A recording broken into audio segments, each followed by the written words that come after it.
Assalamualaikum warahmatullahi wabarakatuh. Bertemu kembali dengan saya Ivan Putranto. Bagaimana? Apa kabar sahabat akademika semua? Ya, mudah-mudahan selalu dalam keadaan sehat walafiat ya. Ya, bertemu kembali dengan saya pada video kali ini. Saya akan mencoba untuk meneruskan pembahasan yang berkaitan dengan pengantar ilmu ekonomi. Ya, beberapa waktu yang lalu saya sudah mencoba untuk menjelaskan terutama dengan berkaitan dengan materi permintaan. Ya, kita sudah membahas apa itu permintaan. Kita juga sudah membahas faktor apa saja yang mempengaruhi permintaan. Kita juga sudah membahas kurva permintaan itu berbentuk seperti apa.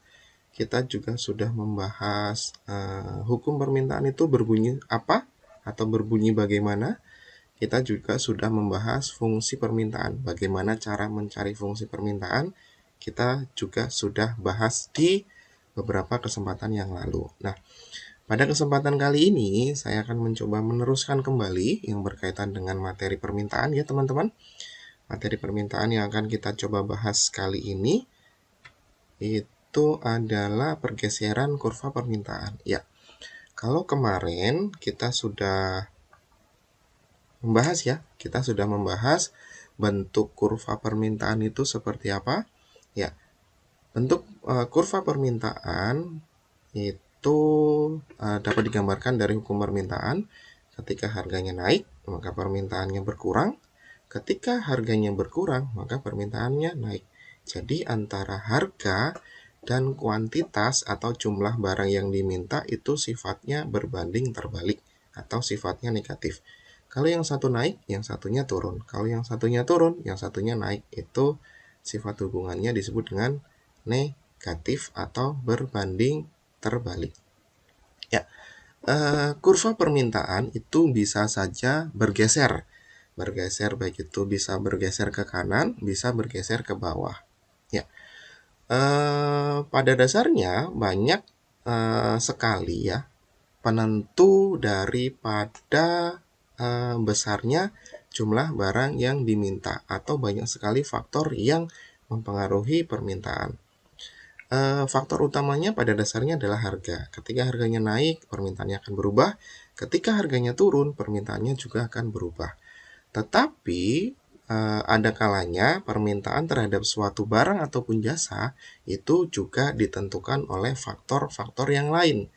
Jadi faktor-faktor penyebab pergeseran kurva permintaan itu bisa juga ditentukan oleh faktor non-harga atau faktor selain harga. Nah, oleh sebab itu, dalam melakukan analisis mengenai teori permintaan, kita juga perlu melakukan analisis bagaimana faktor penting lainnya itu dapat mempengaruhi permintaan. Bahkan dapat menggeser kurva permintaan tadi. Bisa bergeser ke kanan, bisa bergeser ke kiri. Akibat adanya perubahan dari faktor-faktor non-harga tadi. Ya, pergeseran kurva permintaan atau shifting the curve disebabkan oleh faktor-faktor selain harga barang atau jasa itu sendiri. Misalkan ada pendapatan. Ya, kemarin kita sudah membahas ya kalau pendapatannya bertambah, permintaannya akan bagaimana? Kalau pendapatannya berkurang, permintaannya akan bagaimana? Harga barang atau jasa yang lain, nah, kemarin masih ingat ya, ada faktor harga substitusi, ada juga faktor harga komplementer. Kalau substitusi itu adalah pengganti, kalau komplementer adalah pelengkap. Itu juga akan mempengaruhi.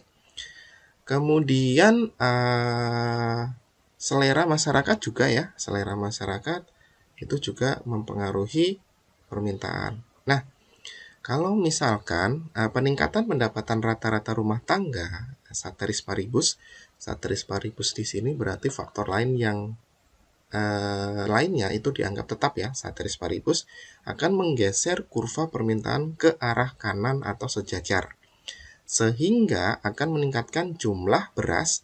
Ini contoh yang kita bahas di sini adalah komoditasnya beras ya. sehingga akan meningkatkan jumlah beras yang diminta pada setiap tingkat harga beras. Nah, perubahan faktor-faktor lain selain harga barang itu sendiri akan menyebabkan perubahan permintaan.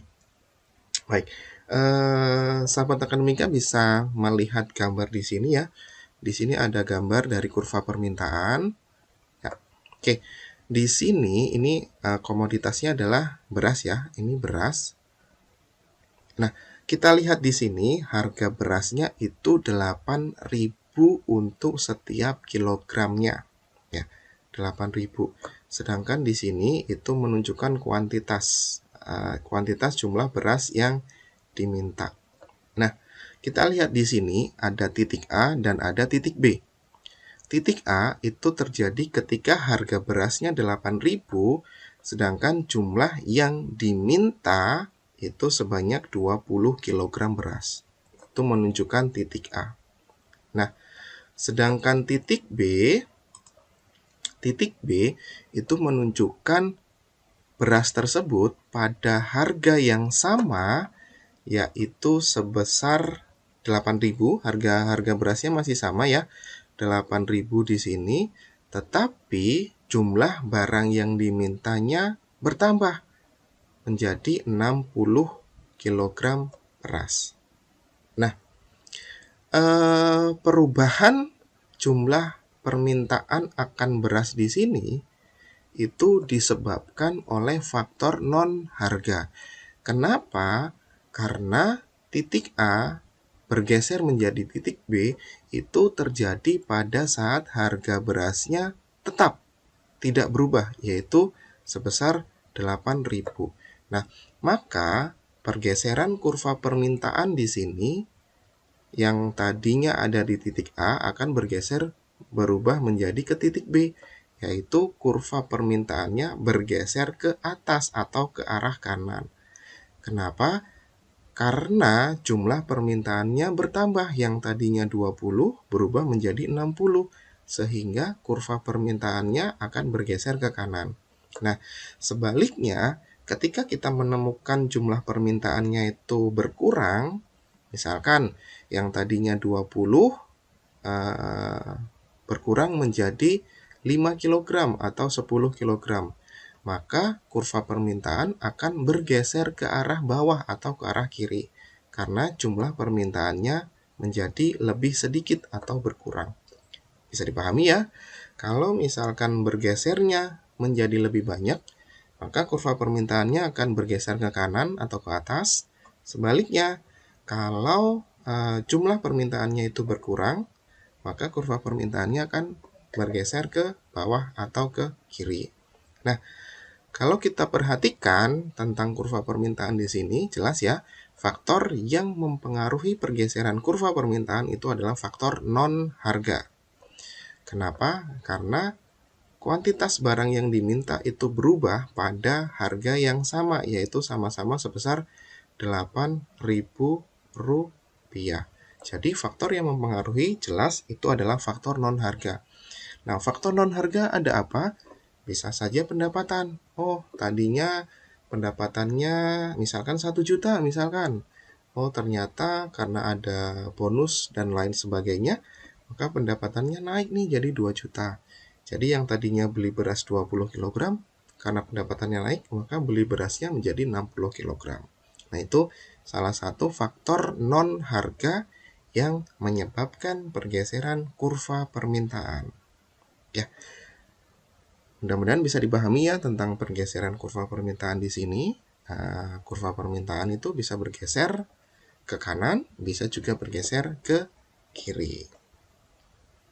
Nah, selanjutnya pada permintaan itu bisa saja terjadi kasus pengecualian.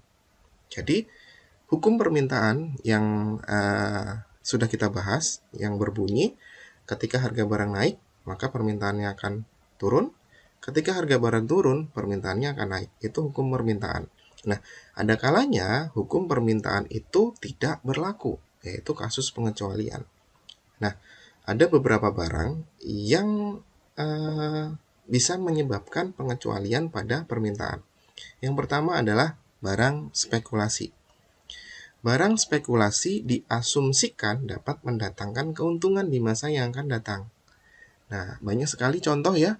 Contoh-contoh barang spekulasi, misalkan emas, misalkan juga tanah, yaitu ketika harga emas naik, ya permintaannya akan tetap naik. Kenapa? Karena itu adalah barang spekulasi.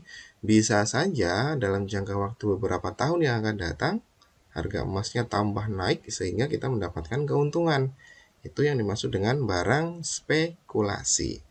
Misalkan juga tadi tanah ya. Kita kan tahu ya, harga tanah itu cenderung mengalami kenaikan dari waktu ke waktu.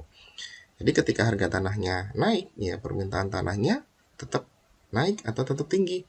Karena itu merupakan salah satu barang spekulasi, yaitu diasumsikan dapat mendatangkan keuntungan di masa yang akan datang. Itu barang spekulasi. Oke. Yang kedua, barang prestis. Nah, barang prestis di sini permintaan terhadap barang prestis akan meningkat seiring dengan makin tingginya wibawa yang didapatkannya. Contohnya ya misalkan berlian atau mobil-mobil mewah. Ya kalau misalkan kita membeli mobil mewah, berarti derajat kewibawaan kita akan semakin naik. Nah, misalkan seperti itu. Jadi itu juga menyebabkan tidak berlakunya hukum permintaan tadi, karena barang prestis itu dapat meningkatkan tingginya wibawa yang didapatkan oleh seseorang ketika membeli barang tersebut. Ada mobil-mobil mewah, ada berlian, bisa juga jam tangan mewah dan lain seterusnya. Itu semua termasuk ke dalam barang prestis. Nah, selanjutnya yang ketiga adalah barang given. Barang given adalah barang yang apabila harganya turun, justru permintaannya ikut turun.